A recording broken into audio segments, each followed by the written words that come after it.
I am in love. I'm in love.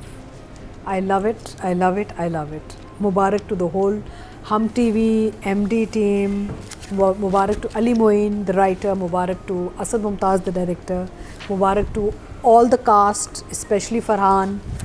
मेरा मतलब है मैं आपको बताती हूँ मुझे इससे इतनी मोहब्बत क्यों है। एक तो ये इसमें मेहनत, डिटेलिंग, ऑथेंटिक चीज़ें। अगर पीछे कुछ नज़र भी आ रहा है तो उसके वो आपको पता है कि सही साल का नज़र आ रहा है आपको।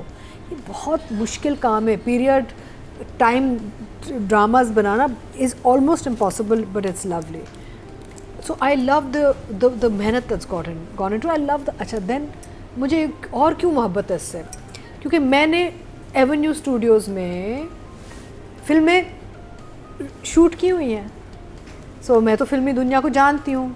मुझे पता है कि वहाँ पे वो पान की दुकानें कहाँ होती हैं। I mean this is all of course a fake setup they put up, but I know the माहौल of avenue studio. I know the माहौल ऑफ बारी स्टूडियो।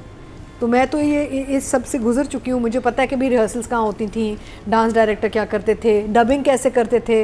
मेरा मतलब है it's just I love the fact कि they have taken this up as a story, क्योंकि ये दिखाना इतना ज़रूरी है और इतने प्यार मोहब्बत से दिखाया जा रहा है। नॉट कि जी हम गंद दिखा रहे हैं या चीपनेस दिखा रहे हैं। It's being shown through a beautiful love story. I am so happy. अच्छा फिर फरहान, मैं when I come to actors, but I have to say, Farhan, you are just fantastic. I mean, I think one falls in love with you immediately as a character, you know. तो मुझे तो I've never done it, but I'll give you all thumbs up, all. 1, 2, 3, 4, 5. Because मेरे लिए nostalgia है, पता है, nostalgia बहुत है मेरे लिए। और अतिका जी, एक मैं आपकी बात को आगे बढ़ाऊंगा कि बड़ी इंटरेस्टिंग बात थी कि हमें जो इंडस्ट्री का या स्टूडियोज़ का पता चलता था वो शाम के अखबारात से पता चलता था, या जो आपका पेज 3 पे जो भी चीज़ें लिखी हुई होती हैं, और वो ज़्यादातर मसालेदार चीज़ें होती हैं। उसमें जो क्रिएटिव लोग काम कर रहे थे, और एक ज़माने में 60-70s में जो सबसे ज़्यादा क्रीम थी क्रिएटिवली पाकिस्तान में जो मौजूद थे, इंटेलेक्चुअली सबसे ज़्यादा रिच लोग इस इंडस्ट्री में काम कर रहे थे। तो उनका रख रखाव और आर्ट को लेने का और समझने का तरीका बहुत मुख्तलिफ था, जो कि हमारे शाम के अखबारात में उस तरह से वो से मसाला कहते थे कि फलानी हीरोइन का फलानी हीरो से चक्कर चल गया, उन्होंने बेचना होता है, तो उस तरह की चीज़ें करते थे। तो मुझे बहुत अच्छा लगा कि इसके स्क्रिप्ट में वो चीज़ उस तरह से नहीं दिखाई गई। बहुत सिंपल स्टोरी कि एक टेलर मास्टर है जो कि समझ लो इस वक्त का बड़ा फैशन डिजाइनर होगा, ठीक है, जो कैरेक्टर बना है, और वो चाहता है कि उसकी बेटी हीरोइन बने, क्योंकि उसने देखा है कि यहाँ का माहौल कितना अच्छा है, किस तरह की डायरेक्टर यहाँ पे कैसे काम कर रहे हैं। जो मास्टर साहब होते थे ना, वो किंग्स होते थे, बिकॉज अगर आपके कपड़े ठीक से ना बने ना तो आप स्क्रीन पे ठीक नहीं आते। So the master G's were like very very respected.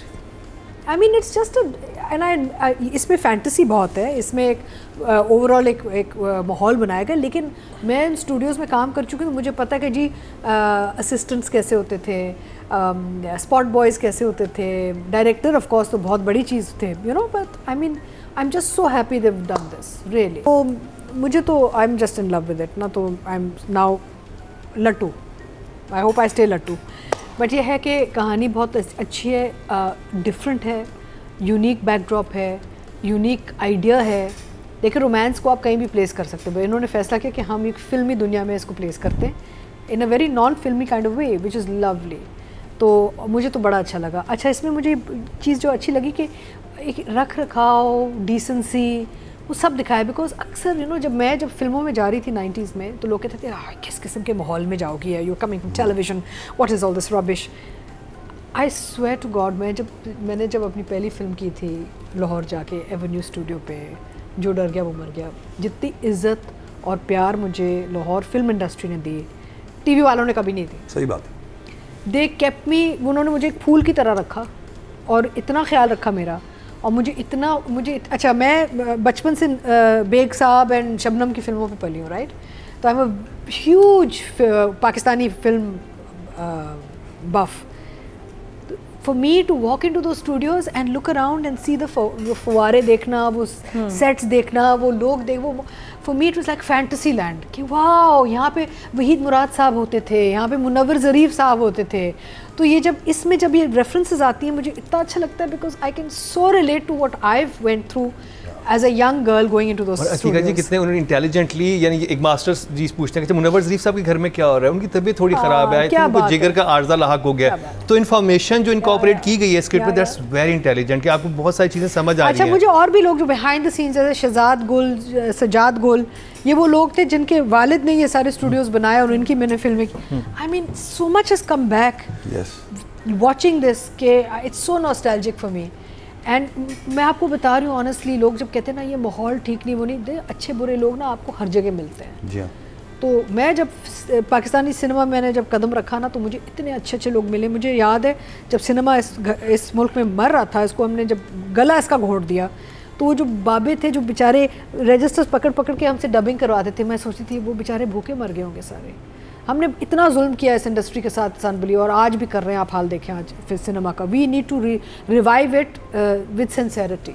ये नहीं कि बस हम मुझे जुल्म किया गुज्जर्स ने, वो जो प्रोड्यूसर्स आ गए ना, जो गुंडे थे, और उन्होंने फिर गन पॉइंट पे नाच गाने डांस गाने करवाए हैं ना, उन्होंने खराब किया। नहीं नादिया, उनको आना नहीं वो चाहिए। देखें, पूरी दुनिया में हर किस्म की फिल्म बनती है, पूरी दुनिया में, लेकिन पाकिस्तान में क्योंकि कोई स्टेट सपोर्ट नहीं थी, कोई रिकग्निशन ऑफ इंडस्ट्री नहीं थी, कोई फाइनेंशियल सपोर्ट नहीं थी, मेरा मतलब there was no possibility.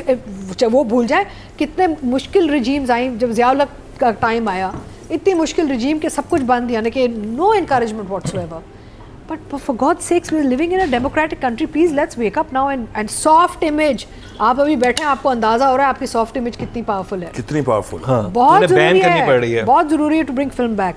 So for me it's like the story is beautiful. अच्छा, फिर डायरेक्शन, मैं एक डिटेल पे जाऊंगी। एक वो था, एक शॉट था किंजा का, जब माँ बाप लड़ रहे हैं कमरे में और एक क्लोजअप लिया डायरेक्टर ने। यस, वाकई रुकती है, देखा? सुनती है, सुन रही है। मुझे क्या याद आया, एक फिल्म, क्लासिक फिल्म है साहिब बीबी और ग़ुलाम, गुरुदत्त डायरेक्टर, वहीदा रहमान हीरोइन, मीना कुमारी। अगर आपने वो फिल्म देखी तो आप you know what I am talking about, नहीं देखी प्लीज़ देखें। वो एक ऐसी फिल्म है जैसे अंग्रेज़ों ने डॉक्टर ज़िवागो बनाई है, इन्होंने ये साहिब बीबी और ग़ुलाम, ब्लैक एंड वाइट फिल्म। वो मुझे शॉट लगा जैसे गुरुदत्त ने वहीदा रहमान का शॉट लिया हुआ है। Yes. So Asad I picked, मुझे समझ आ गई थी कि आप जा रहे हैं क्लासिक शॉट पे, यस, क्लासिक फ्रेमिंग पे, keeping in mind the overall ambience of the serial. सही बात है। बहुत अच्छा, फैंटास्टिक, शुक्र अल्लाह के ऐसी कोई चीज़ बनी है। और ऐसे सब्जेक्ट्स बनने चाहिए जो नॉट जस्ट कि जी और ड्राइंग रूम में बैठे हैं लड़ रहे आज की हैं। जो जनरेशन को पता चले कि हमारी एक इंडस्ट्री होती थी, उसमें इस तरह के लोग होते थे। एब्सोल्युटली, एंड नहीं नॉट ओनली, देखें मुकर्रम, आप इधर देखें, इनके कॉलर्स तक देखें, हेयर कट्स देखें, बेल बॉटम्स देखें, सब कुछ देखें, एक एक चीज, एक एक चीज़। हमारा रोशन भी है, जो अजहर पत्तों के बन में जो रोशन था वो है इसमें, वो कैसा बना हुआ है। अच्छा, एक्टर्स से क्या काम निकाला है इन्होंने, जुमले क्या दिए हैं एक्टर्स को।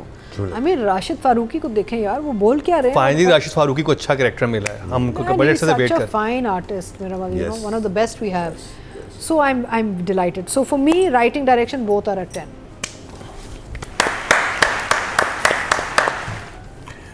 शमून, और मैं ये बात करता चलूँ कि ये वो ड्रामा है जो जैसे कि एक जो कल्ट में शामिल हो गए, जैसे कहते हैं ना ज़र्द पत्तों का बन, एक कल्ट, एक ड्रामा है जो कि आप कहेंगे कि वो शायद तेरे बिन की तरह उसके व्यूज़ ना हो, लेकिन वो ऐसा ड्रामा है कि उसकी कोई नकल बनाने की आज ज़रूरत पड़ गई है बॉलीवुड वालों को भी।